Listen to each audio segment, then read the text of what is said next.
조선시대로 떠나는 시간입니다. 저희가 지난번에 가정의 달 특집으로 효자, 불효자 이야기를 하다가 태종 이방원이 과연 효자이냐 불효자이냐 이 이야기 하다가 아쉽게 끝냈었거든요. 이한 작가 만나봅니다. 안녕하세요. 안녕하세요. 조선의 3대 국왕 태종 이방원. 예. 효자인가 불효자인가? 아주 적극적인 효자이고 아주 적극적인 불효자입니다. 그 양면성이 다 있었던. 예. 지난 시간에 저희가 태종 이방원이 과거 급제한 이야기까지 했었죠. 예, 17살 때 그 과거에서 이제 급제를 했는데요. 네. 사실 이 태조 이성계의 집안이 나중에 이 전주희 씨가 그 조선시대 때 과거 장원급제 중에서 가장 많은 장원급제를 배출합니다. 그 명문가가 되긴 했는데 조선이 막 건국했을 때 즈음에는 이성계 본인도 그렇고 이성계 이복형이나 이복 동생들인 이화도 그렇고 전부 공부하는 조금 인연이 없이 어렸을 때 붙잡고 공부하기보다는 먼저 말을 타고 활 쏘면서 달리는 그런 무장 집안이었거든요. 이 아버지인 이자춘도 역시 그 원나라의 그 약간 좀 그 기마민족 그런 느낌이 많았고요. 그렇기 때문에 그 당시 집안에 아무도 과거 급제한 사람이 없는 지경이었는데 네네네. 이방원이 유일하게 해낸 거죠. 그러니까 얼마나 자랑스러웠겠습니까? 그래서 이성계가 어떻게 보면은 우리 집안에 예. 드디어 급제했다. 네, 드디어 나온 거죠. 드디어 나왔다. 그래서 아들 자랑도 많이 했을 테고요. 예. 근데 이게 뭐라 해야 될까? 공부를 일부러 안 하거나 담을 쌓았다라는 거는 그러면은 아닌 거예요.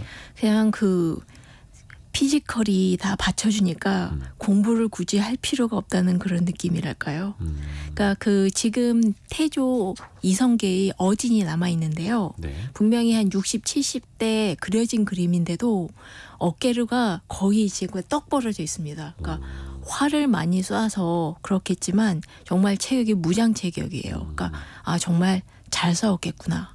그리고 그 태종 이방원도 본인도 이제 사냥 좋아했으니까 분명히 체격이 어느 정도 됐을 테고 그 다음에 그 손자인 양녕대군도 활을 아주 잘 쏜 걸로 유명하고요. 네. 그 또 다른 그 손자인 그 증손자인 수양대군은 말에서 떨어질 때 안전하게 착지할 정도로 몸놀림을 잘했다는 그러니까 예체능 가문인 거예요. 낙법도 잘했고. 네. 네. 특히 태종 이방원은 과거에 급제할 정도로 공부도 잘했지만 네. 취미가 사냥이라서 아주 그냥 너무나도 사냥을 좋아했대요. 그래서 툭하면 이제 말 타고 사슴이나 노루 잡으러 가고 그래서 도중에 표범한테 습격당한 적도 있고. 표범이요? 예. 꽤 흔했습니다. 굉장히 호랑이고 표범이고 조선에 굉장히 많았어요.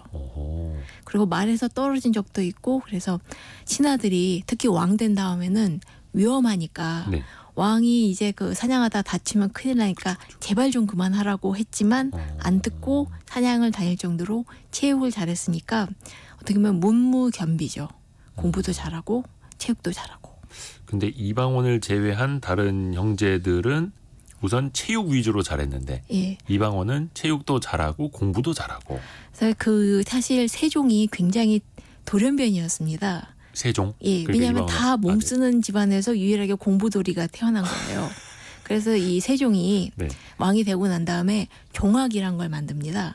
이게 뭐냐면 야 얘들아 그래도 친척들아 그래도 우리가 왕족이 됐으니까 기본 공부는 좀 해야 되지 않겠니 해서 왕족들을 가르치는 학교입니다. 종학인데 당연히 때까치처럼 다 도망가고 공부 안 하려고 해서 선생들이 학생들 잡으러 다녔다고 합니다.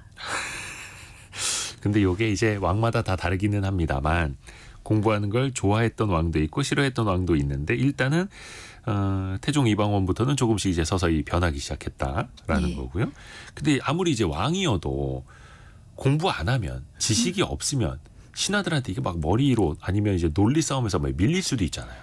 실제로도 그랬습니다. 네. 그 태조 이성계는 이제 에서부터 몇 대까지는 왕하고 신하하고 논쟁을 벌일 때 네. 약간 밀려요. 아는 거나 지식이나 부족하니까 밀리는데 태조 같은 경우에는 그래도 창업 군주이다 보니까 기세가 있어요. 그래서 만약에 신하들하고 토론하다가 약간 자기가 밀린다 싶으면은 토론하고 있는 그 신하한테 야 누구누구는 너보다 똑똑한데 걔는 이거 찬성한다. 그럼 네가 걔 그 똑똑한 애보다 낫냐. 그런 식으로 돌려서 까요. 아, 치사하게. 예. 네. 그리고 이 이대왕인 정종은 정말로 그냥 장군이었다가 동생 때문에 약간 좀 어부지리가 억지로 그냥 왕이 된 케이스라서 이쪽은 진짜 신하들한테 말려요. 오. 야 내가 듣는데 옛날에 이런 일이 있었다는데 라고 하니까 하륜이나 그런 신하들이 왕이 무슨 거의 그 분위기는 존댓말을 쓰고 있지만 어디서 무슨 허튼 소리를 하세요. 임금님 조용히 계세요. 거의 그런 식으로 정종은 말립니다. 그러니까 약간 뭔가 논쟁이 붙었을 때 뭐 그 당시에는 뭐 신하들하고 토론도 했었다고 하니까 그때 논리로 약간 하면 이제 왕이 꼬리를 내릴 수밖에 없었던. 완전히 모르니까. 발리고, 예, 완전히 발리고. 근데 태종은 굉장히 야비하게, 그러니까 야비하다면 좀 그렇지만 사실이 그러니까요. 그러니까 그 약할 때 강하게 나서고 강할 때 약하게 나섭니다. 약간 강약이라고 얘기하죠. 약간 강자 앞에서 약하고 약자 앞에서 강하고. 예. 만약에 이제 토론을 벌였는데 자기가 좀 잘 모르는 분야죠. 그러면 난 무과 출신이어서 잘 몰라. 그렇게 얘기를 합니다. 근데 만약에 자기가 좀 잘 아는 부분이다 싶으면은 갑자기 딱 그 어려운 책들을 인용해 가면서 야 너희도 이런 건데 몰랐지. 내가 이래봬도 과거급제 출신이야. 라고 해서 신하들을 또 밟아요. 이렇게 하니까 사실 굉장히 능수능란한 정치꾼이었다는 생각이 늘 기록을 볼 때마다 듭니다. 아하. 이것도 어떻게 보면 이제 본인의 리더십 성향일 수도 있을 텐데 그 배경은 또 본인의 어떤 지식, 지혜에서 또 나오는 걸 테니까요. 그래서 이제 대처하는 게 좀 달랐었다. 근데 다시 이제 아버지와 아들 관계로 가보면 태조 이성계 입장에서는 태종 이방원 공부도 잘하고 운동도 잘하고 제일 예뻐 보이지 않았을까요? 저냥 예뻐 보인 게 아니라 약간 제 눈의 안경이라는 말이죠. 제 눈의 안경. 예. 그래서 그 옛날에 인터넷에 이런 얘기가 있었어요. 한 나이 지긋하신 분이 식당에 오셔서 이제 밥 주문을 하면서 조금 뒤에 우리 아기가 오니까 한 사람 자리 더 봐주세요라고 해서 아기가 온다길래 아기용 숟가락하고 포크를 준비해놨는데 조금 뒤에 덩치가 산만한 아저씨가 오셨다고. 우리 아기. 예, 그렇죠. 그래서 태조 이성계가 보기에는 태종은 무려 5번째 아들이고 귀염둥이 아들이었던 것 같습니다. 그래서 태조 3년 때 이제 그 조선하고 명나라의 사이가 대단히 나빠져서 전쟁을 한다 만다 뭐 이야기가 나왔던 때가 있거든요.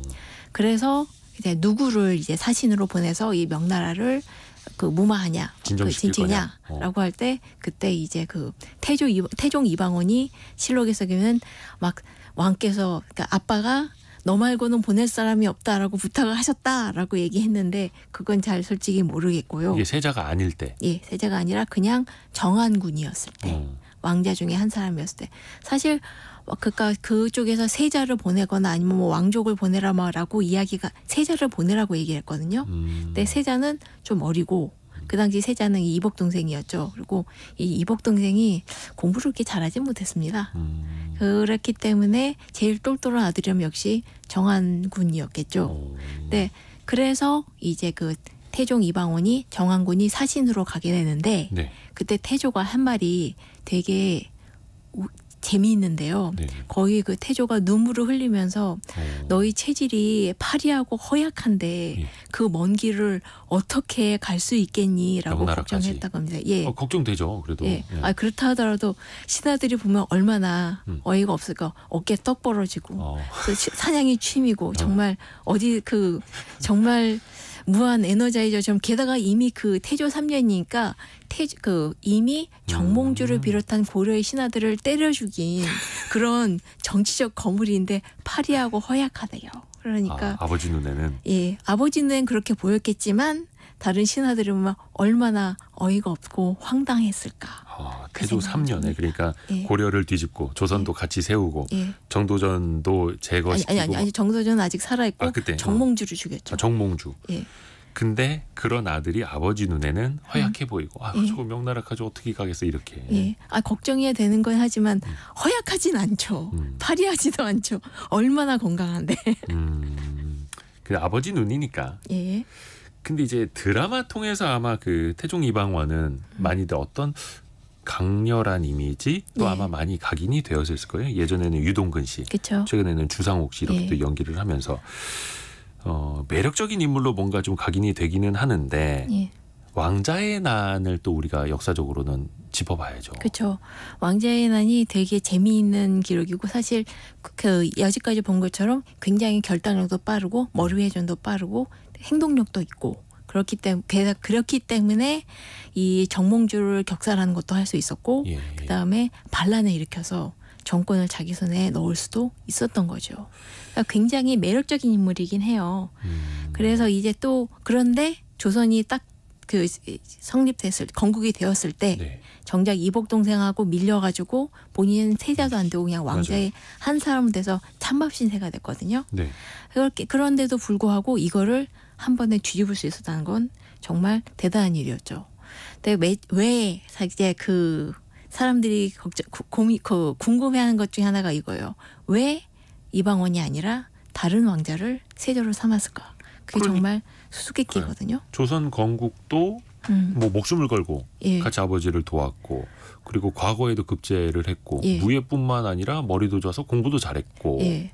사실 기록을 보면은 그러니까 물론 이 태조실록들이 네. 태종 때 쓰여진 것들이 대부분이기 때문에 그러니까 태종의 권력 하에 쓰여진 거기 때문에 이제 태종의 역할이 되게 돋보인 건 사실입니다. 아하.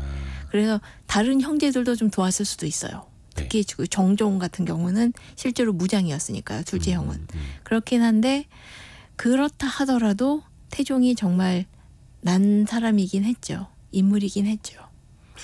근데 그 태조 이성계가 세자로 결정을 한 게 막내라면서요. 그것도 신덕왕후. 예, 신덕왕후 강씨가 아들이 둘이 있었는데 그 중에 막내였습니다. 그 세자로 임명됐을 때 당시 10살이었고요. 그러게요. 장성한 아들들이 있는데 왜 예. 막내 10살짜리를 세자로 결정을 그게 했어요? 정말로 수수께끼인데요. 네. 이제 그 실록에 따르면은 실록이나 그런 데 나온 거면은 막 이제 세자를 누구로 정할까 의논하고 있는데 네. 신덕왕후 강씨가 발 뒤에서 큰 소리로 울어서 그것 때문에 막내 아들을 세웠다라고 하지만 사실 이거는 말로 안 되는 거고요. 아니 뭐 예. 몇째 부인이 울었다고 그 아들을 세자로 책봉해주고 왜냐면 그러진 그렇죠. 첫째 부인 또 이미 그때 조선이 건국되기 전에 죽었어요. 그렇긴 한데 그 당시 조선을 건국할 때 그 태조 이성계는 56세였거든요. 네. 그래서 그 나이가 많은 편이긴 했지만 워낙 건강체였고 본인도 70 넘게 살았으니까 아마 그 막내 아들이 커서 훌륭한 왕자가 될 때까지 자기가 살 수 있겠다는 자신이 있었을 수도 있고요. 사실 태조 이성계 본인도 큰아들은 아니었던 걸로 알고 있습니다. 그렇긴 한데 어쨌든 그 이방원을 비롯해서 여러 그 큰아들들을 전부 밀어내고 됐기 때문에 이 아들들의 불만도 상당히 많았고 네. 그래서 이 아들들의 그런 사병 군사 세력들을 다 빼앗으려다가 일으킨 게 바로 왕자의 난이었죠. 그러니까 아들들의 권력을 빼앗으려다가 반격을 당한 케이스였습니다. 아 이성계가. 예. 그렇긴 한데 이 그 왕자의 난 1차 왕자의 난 기록은 네. 그 실록에서 굉장히 길거든요. 여기엔 변명인 그거예요. 그 태종 이방원 나는 아무것도 안 했는데 정도전을 비롯한 나쁜 놈들이 나를 죽이려고 해서 어쩔 수 없이 반격을 했다. 이건 정당방위다. 라고 적어놨는데요. 나를 먼저 제거하려고 했다 이방원이. 예. 오. 그렇게 얘기를 해서 했는데 그 날의 기록이 다른 웬만한 기록을 몇 배를 넘어갈 정도로 굉장히 길고 자세하거든요. 이걸 읽다 보면 그런 생각은 들어요. 거짓말을 하려면 이 정도 정성은 해야 되겠구나.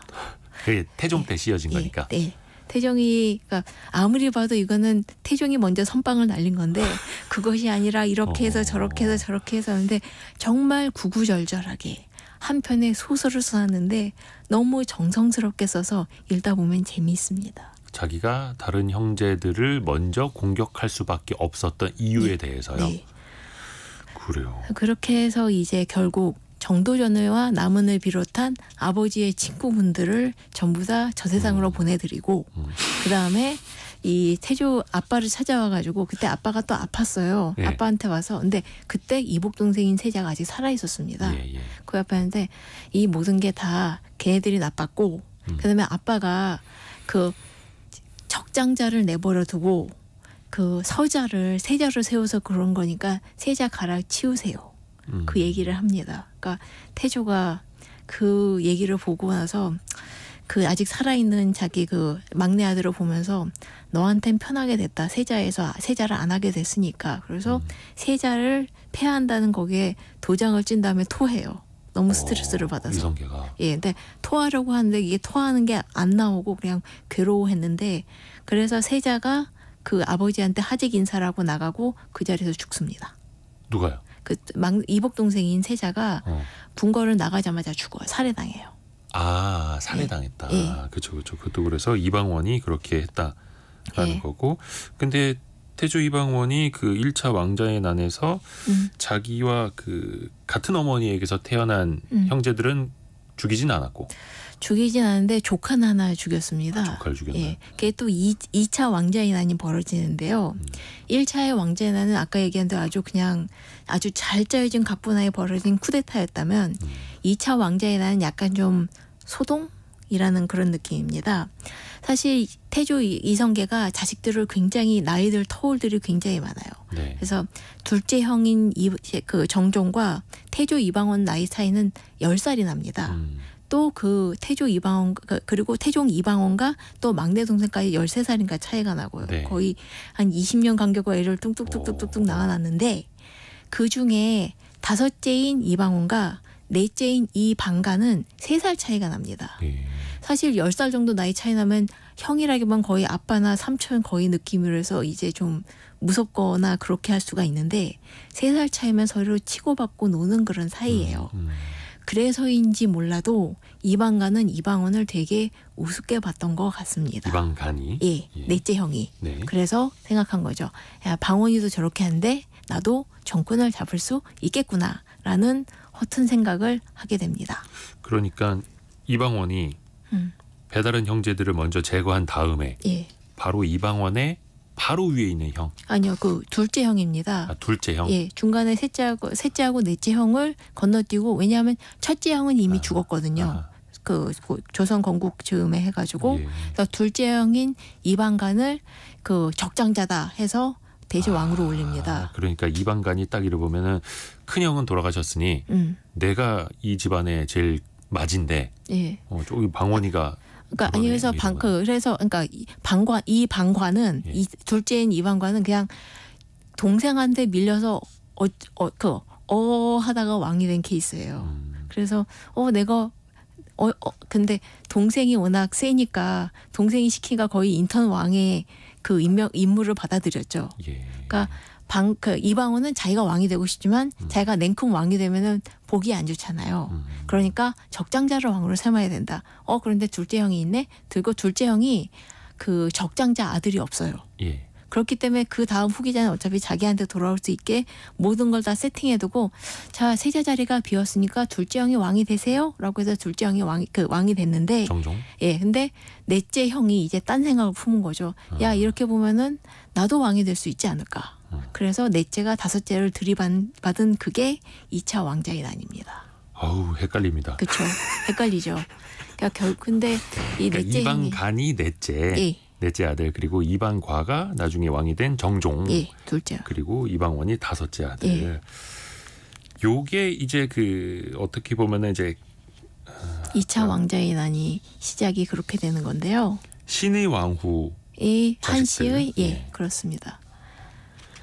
2차 그러면은 그 2차 왕자의 난 그러니까 이방간이 벌였던 거는 그럼 어떻게 마무리가 됐던 거예요? 사실 이미 이방간이 그 반란을 일으키기 전에 이방원은 모든 첩보를 받아들이고 준비를 다 해놓고 있었습니다. 왜냐하면 바로 이 기회를 잡아서 동복 형들 왜냐하면 자기가 다섯째다 보니까 그 둘째 형은 했지만 셋째 형하고 넷째 형도 있거든요. 네네네. 이쪽들 세력도 깎아갈 필요가 있었는데 네네네. 넷째 형이 아주 좋은 비밀을 제공해 준 거죠. 아하, 근데 그 정보를 다 갖고 있었던 거예요? 예. 그래서 거의 준비를 해놨는데 문제는 이 회안군이었거든요. 네. 이방간이 반란을 일으키고 켰을 때 예. 아버지인 태조와 둘째 형인 이방과의 반응이 아주 재밌습니다. 그 이방간이 반란을 일으켜서 그 형하고 아버지한테 달려가서 방원이가 날 죽이려고 해서 어쩔 수 없이 반란을 일으켰습니다. 라고 1차 때처는 동생의 방법을 썼거든요. 똑같네. 그러니까 내가 공격 당할 것 같아서 제가 공격하는 겁니다. 똑같이 말하는 거예요. 그러니까 이성계가 불같이 화를 내면서 너하고 방원이하고 아빠가 다르냐 엄마가 다르냐. 그러니까 이 소 같은 녀석아라고 해서 일단 아들을 혼냅니다. 이 소 같은 녀석아라고 했다는 게 기록에 남아있는 거예요? 아, 그 당시엔 그게 이제 왕의 욕이었던 거예요. 소 같은 녀석이 이를 터뜨렸구나 뭐 그런 식으로 얘기를 했고 그다음에 그 당시 왕이었던 정종의 반응은 좀 더 확실한 게 방간아 딴 생각하지 말고 빨리 나한테 와라. 내가 너만은 반드시 살려줄게. 라고 얘기했는데 이걸 통해서 볼 수 있는 것은 그 태조 이성계나 이 방가 누구도 이 방간의 반란이 성공할 거라고 생각하지 않고 있었고요. 그 반응을 보니까 말썽꾼이었어요. 그러니까, 이 방간이? 그러니까 뭔가 얘가 깊은 뜻이 있구나 뭐 그런 거 계획이 있구나 그런 게 아니라 제가 또 사고 친다라는 반응이었습니다. 아, 그러니까 딱 그거. 제 방원이한테 저러면 안 되는데, 뭐 이런 생각. 그러니까 또 사고 친다. 그리고 실제로 거의 한나절 만에 반란은 전부 다 무너졌고요. 아, 그래요. 이미 다 방원은 다 준비를 해놓고 있었습니다. 다 계획이 있었습니다. 그 정보도 있고 그만큼의 또 세력도 있었으니 이방간의 2차 왕자의 난은 그냥 아주 손쉽게 제압이 됐던. 그래서 이방간은 뭐 살려주세요라고 동생한테 그 빌면서 항복을 했고 그 상황을 본 셋째 형은 조용히 자신이 가진 권력을 다 내려놓고 은퇴합니다. 근데 결국은 이방간을 해하진 않은 거죠. 죽이진 않고 왕족의 자격을 빼앗고 귀양만 보냈는데요. 그 이방간의 아들인 이맹종이라고 조카는 있었거든요. 이쪽은 죽였는데 제 생각에 아마 이쪽이 반란의 중심이 아니었을까 싶습니다. 아, 그러니까 이방간 친형을 죽이진 않고 사촌, 그 이방간의 조카. 아들을, 이방간의 아들을. 그러니까 조카죠. 그러네요. 근데 거기에서 그 2차 왕자의 난이 그 이맹종, 거기에서 시작된 것 아니냐라고 의심을 해서 곧 이방간의 그 아들을 야심을 정말로 가진 게 그 아들이라서 그 아들이 아버지를 부풀리지 않았을까 그 생각은 들어요. 왜냐하면 정작 그 형은 안 죽였거든요. 그래서 자세한 건 저도 알 수 없지만 어쨌거나 2차 왕자의 난으로 동복 형들의 권력까지 다 뺏어버렸기 때문에 이방원의 세력 구도는 좀 더 단단해집니다. 아, 그러네요. 근데 그 태종 이방원이 실제로 조선 왕 중에서 유일하게 뭔가 좀 전쟁에 참전을 했던 그런 사람이 있습니다. 그런 사람이었다고요? 그 조사의의 난이라고 있습니다. 조사의? 조사의라는 사람은 1차 왕자의 난 때 이제 그 관직을 빼앗기고 귀양을 갔던 사람인데 신덕왕후 강씨 쪽의 편의 사람이었다고 합니다. 근데 이 사람이 함흥 쪽으로 귀향을 가게 됐거든요. 그러니까 신덕왕후라고 하면은 바로 이성계의 두 번째 부인, 그리고 아까 그 10살 원래 세자를 낳았던 그 부인. 이미 죽은 지 오래적인 사람인데 이 조사이가 갑자기 얘기에 따르면은 신덕왕후 강씨의 원한을 갖겠다고 반란을 일으켰다라고 돼 있어요. 자기가 원한을 대신 갚아주겠다고요? 근데 뭔가 이상하죠. 친척도 아니고 왜 갑자기 그 왕비의 원한을 갚는다 그런 것도 어이가 없는 일일 수가 있는데 근데 이 조사의 난이 뭔가 좀 기록에 보면 굉장히 이상합니다. 우선 태종이 이 진압을 해서 직접 본인이 친정을 나갔어요. 친정을 나간다는 건 본인이 칼 차고 저거 내가 때려잡을게 하고 나갔다라는 거예요? 사실 조선의 왕 중에서 친정을 나간 사람은 태종 이방원 유일합니다. 태조도 그리고 정종 이방과도 전쟁에 나간 적은 있지만 왕이 되기 전이었어요. 왕이 된 이후로는 전쟁 직접 나간 사람은 한 명도 없습니다. 도망간 사람 있죠, 선조라고. 네네네. 그렇긴 한데 사실 별것이 아닌 그런 함흥 쪽에서 일어난 반란인데 그 왕이 직접 나선다는 건 뭔가 이상하고요. 또 그 당시 기록에 따르면 태조 이성계가 궁궐에 없습니다. 그리고 기록에 따르면은 이제 태조 이성계가 계속 금강산에도 갔다가 어느 절에도 갔다가 그러면 이제 반란이 일어났으니까 빨리 돌아오세요라고 소식은 보내는데 태조가 계속 미적 하면서 안 돌아와요. 그래서 요즘 이게 드라마에도 자주 나오는 것이고 사람들이 주장한 것에 따르면 사실 조사의 난이 아니라 이건 진정으로는 태조의 난이었다.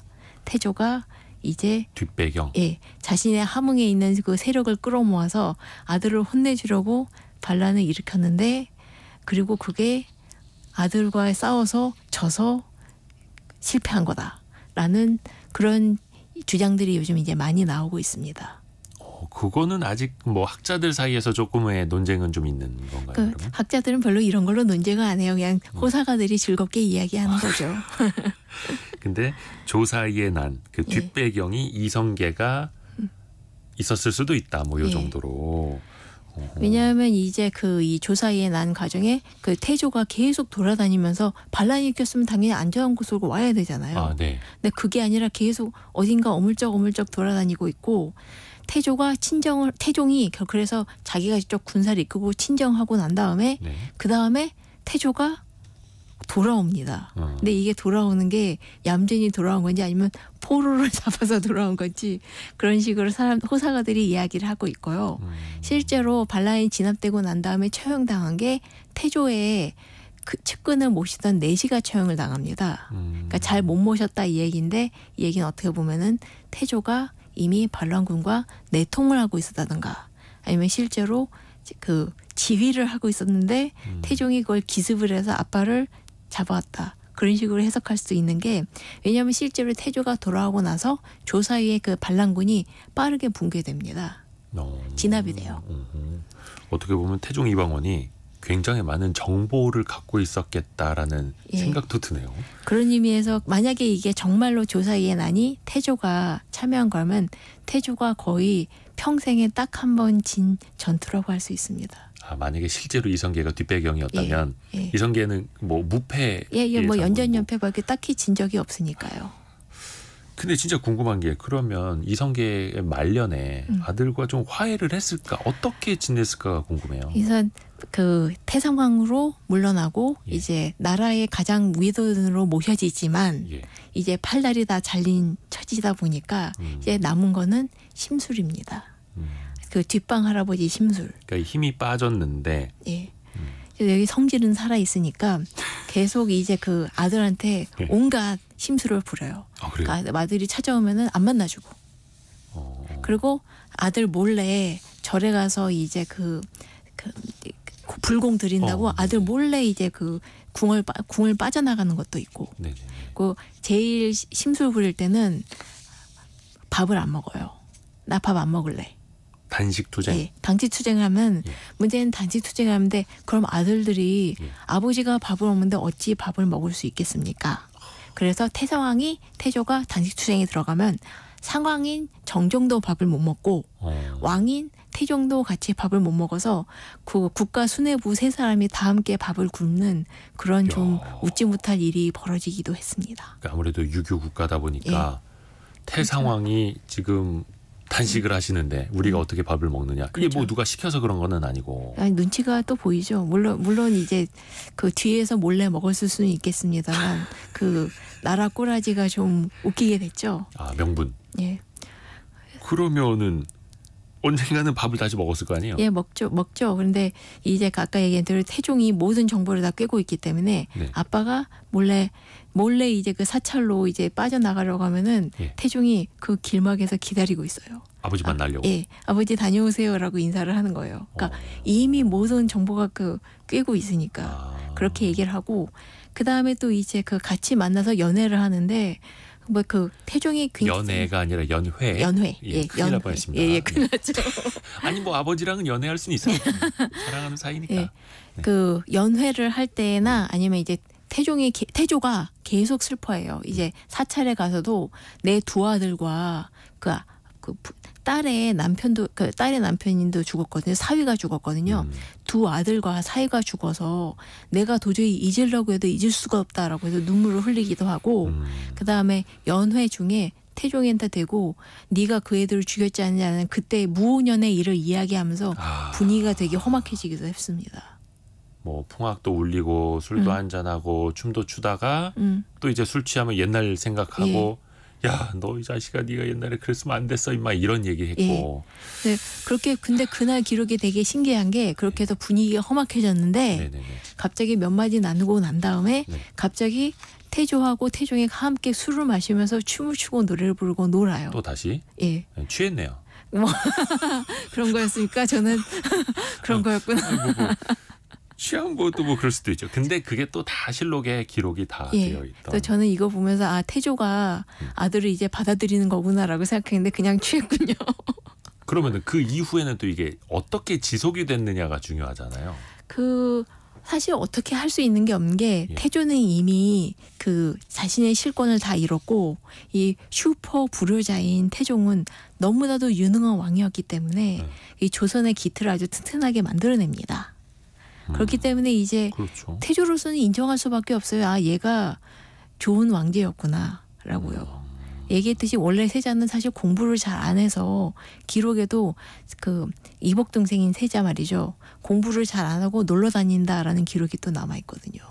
그 10살짜리 원래 책봉됐던 세자. 예, 그랬던 셈이죠. 근데 어떻게 보면은 이제 아들로서 또 형제로서는 좀 불효하고 예, 좀 뭐라 해야 됩니까? 이게 천륜을 저버린 걸 수도 예. 있겠습니다만 왕으로서는 국가의 그렇죠. 기틀을 또 바로잡은 사람이고. 아 그리고 진짜 효자긴 효자죠. 그러니까 나라를 그 아버지의 그 사업을 네. 튼튼하게 잘 수성하고 잘 이어받아서 발전시켰지 않습니까? 그리고 저번에도 얘기했듯이 성군인 손자를 낳아들인 것만으로도 이건 정말 세계에서 제일 가는 효자이긴 합니다만 또 아버지로서는 그 또 다른 아들 죽은 아들들을 생각하면 도저히 한이 맺힌 거죠. 그렇죠. 그럴 수밖에 없죠. 이성계 입장에서는 그 최고의 손자 예, 세종 예. 이도가 될 테고, 근데 그 태종 이방원이 세종 이전에 다른 자식 때문에 또 속을 많이 썩었다면서요. 예, 그 보통 이제 어르신들이 그러니까 저도 부모로서 자식들한테 하는 가장 최고의 악담은 나중에 자라서 너 같은 애 키워봐라 그거겠죠. 너 같은 최고의 자식 악담. 낳아봐라. 예. 네. 그렇게 됐는데 그 태종 이방원도 똑같은 일을 겪게 됩니다. 네. 바로 그 수표 불효자인 네. 양녕대군을 자식으로 뒀기 때문인데요. 양녕대군. 예. 워낙 양녕대군은 그 세자로 태종이 왕이 되고 나서 얼마 뒤에 책봉이 됩니다. 그래서 사실 태종 이방원도 원래 꿈은 원대했죠. 자 이제 자기가 반란을 일으킨 명분은 적장자를 왕으로 세워야 된다였어요. 그러니까 자신의 적장자 첫째 아들 양녕대군 얘를 잘 키워서 다음에 왕으로 삼아야지. 아주 훌륭한 그 계획을 세우고 했지만 자식은 부모 맘대로 안 되는 법이었습니다. 양녕대군이 첫째 아들이었어요? 그 워낙은 원래로 따지자면 넷째 아들이었습니다. 네네네. 왜냐하면 처음에 이제 그 태종 이방원하고 원경왕후 민씨가 결혼하고 나서 아들 셋을 줄줄이 낳았다가 이 아들들이 전부 그 어려서 다 죽었어요. 아 일찍 죽어서. 예. 그러다가 이제 넷째 아들이 비로소 좀 건강하게 살았는데 이게 양녕대군이었습니다. 그래서 사실상 첫째. 예. 그래서 정말로 부부가 끔찍하게 사랑했습니다. 그래서 물론 좀 자란 다음에 이제 그 외가댁 민씨 집안에 맡겨서 키우기도 했지만 왜냐하면 조선시대 때의 그 왕족이나 귀족들은 아이를 보통 자기가 키우지 않고 남의 집에 보내서 키우곤 했거든요. 그래서 양녕대군은 이제 그 민씨 집안에서 자라고 둘째인 효령대군은 또 이제 또 다른 귀족집에 맡기고 연년생으로 태어난 셋째는 그 이방원과 그 민씨가 자기가 직접 키웠습니다. 근데 양녕대군이 사랑을 엄청 많이 받았는데 예. 삐뚤어졌다는 거잖아요. 요즘 말로 이제 금쪽이. 예. 그 아무래도 그 집안 분위기가 약간 얘기했듯이 예체능계이다 보니까 그 체육계고 성격은 방향무인하고 활 잘 쏘고 거칠고. 예. 그리고 양녕대군은 지금도 유명한 명필입니다. 예술적인 기질까지 있어요. 그래서 만약에 이 사람이 전쟁 때 이제 그 장수로 나갔다면 아주 잘 싸우는 장군이 될 수도 있었는데 하필이면 평화로운 시기에 왕세자로 태어났습니다. 무인이 별로 돋보일 수 없는. 예. 그리고 차라리 그냥 왕족이었으면 마음대로 살았을 텐데 또 왕세자예요. 네네네. 그러니까 그러니까 잘못 자리를 잡은 거죠. 좀 본인에게는 안타깝게도. 그러면 어떻게 됐어요? 양녕대군은 결국? 그건 세자로 책봉되고 난 다음에 네. 태종은 정말 온 나라를 기울여서 그 나라에서 제일 빼어난 그 학자들을 불러와서 세자의 스승으로 맡깁니다. 과외 선생님으로. 예. 그래서 공부를 시키는데 예. 잘 안 되죠. 안 배우려고 하고. 예. 안 배우려고 하고 놀기 좋아하고 활쏘기 좋아하고 매사냥 좋아하고 그리고 그런데 이때 태종이 정말로 부모로서는 하지 말아야 할 짓을 해요. 그게 뭐예요? 비교. 왜 비교. 강력한 거. 예. 셋째는 저렇게 공부를 잘하는데 너는 왜 이렇게 공부를 못하니? 그런 얘기를 해요. 계속. 그 비교 대상인 셋째가 바로 충녕대군. 나중에 세종이죠. 그걸 밥 먹을 때 얘기하고 네네. 심지어 그 다시 경애로 해서 연애를 해서 온 집안 친척들 다 모여 있는 데 앞에서 그 셋째가 이제 이거 이런 거예요라고 좀 그 아는 지식을 얘기했거든요. 그러니까 태종이 막 기뻐하면서 야 너 정말 똑똑하다라고 하고 그 자리에서 바로 양녕대군을 까요. 제 셋째는 저렇게 똑똑한데 너 왜 이렇게 공부를 못하냐고 집안 친척들 다 보는 앞에서 비교를 하면서 야단을 쳐요. 아 친척들 보는 앞에서. 예. 그러니까 얼마나 기분 창피하고 나빴겠네. 기분 나쁘고 삐뚤어질 힘들었겠어요. 수밖에 없네요. 그렇죠. 그렇습니다. 그러니까 절대로 비교를 하면 안 돼요. 부모로서는. 이건 이한 작가님도 예. 예. 아, 저도 남발할 처지가 안 되긴 한데 비교를 하게 됩니다만 비교를 원론적으로는 비교를 안 해야 된다는 건 머리로는 알죠. 네네. 근데 실천은 좀 잘 안 되죠. 그리고 그렇죠. 양녕대군에서는 되게 운이 나빴던 게 네. 하필이면 비교 대상이 세종이에요. 세종 예. 충녕대군 이도. 예. 충녕대군하고 비교하면은 거의 누가 조선 역사를 통틀어서 네. 그 사람과 비교해서 더 나을 사람 몇 안 됩니다. 한 줌에 들까 말까 10손가락 안에 들까 말까 한데 그렇게 했으니까 예언 그게 안 됐고 그래서 사실 양녕대군도 본인도 노력했다고 하는데 도저히 넘어설 수 없는 벽을 만날 때 사람이 좀 좌절하잖아요. 그래서 네네네. 상대가 나빴어요. 정말 상대가 비교 나빴어요. 상대가 예. 비교 상대가 하필 세종. 예. 그래서 이제 세자가 바뀐 거잖아요. 그렇습니다. 왜냐하면 양녕대군이 너무 많은 소동을 벌이니까 사실 이 가장 문제세자 금쪽이로 따지자면 보통 우리가 사도세자를 얘기하는데 예. 양녕대군도 만만치 않았습니다. 왜냐하면 양녕대군이 사고를 칠 때마다 그 양녕대군 본인이 처벌을 받을 수 없으니까 주변 사람들이 그 처벌을 받거든요. 그래서 사실 사형에 처해진 사람도 꽤 많아요. 그래서 나중에 태종이 야단을 치죠. 너 때문에 죽은 사람이 대체 몇 명이냐. 그래 야단도 치고 그 다음에 나중에 태종이 너무나도 화가 나가지고 그 나가를 시전합니다. 또 당장 이 집에서 나가. 근데 이 집은 궁궐이죠. 네. 궁궐이니까 그 세자가 자기 따르는 부하나 그런 사람 하나도 없이 혼자 말 타고 집에서 쫓겨나는 궁궐에서 쫓겨나는 그런 일도 있었습니다. 자, 태조 이성계, 태종 이방원 집안 이야기 아니 우리 역사 이야기를 들어봤습니다.